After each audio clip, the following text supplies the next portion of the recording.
Aeteo Rau Kades is a greater demon pledged in service to the Lord of Change, Tzeentch. The purpose of its creation unknown due to its continued expunging of every mortal soul who uncovers its intent. This entity, known by titles such as the Ashen Wing, Render of Veils, Distorter of Worlds, Lord of Hosts, and Shadow of all colors and none, is enigmatic in the extreme. Tampering with time itself in order to manipulate the powers of Psykers against themselves, this spiteful demon is warded by powerful enchantments by the Architect of Fate, prolonging its reasonless rampages across the stars. Venting its frustrations upon real space, instilling fear in its own kindred lords of change.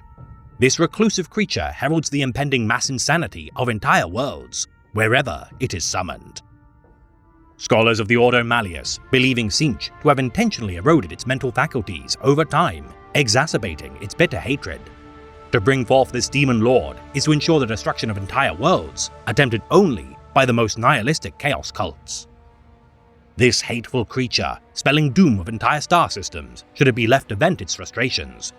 Woe betide any heretics foolish enough to summon it into the material realm, knowing that they shall likely perish soon after their ministrations.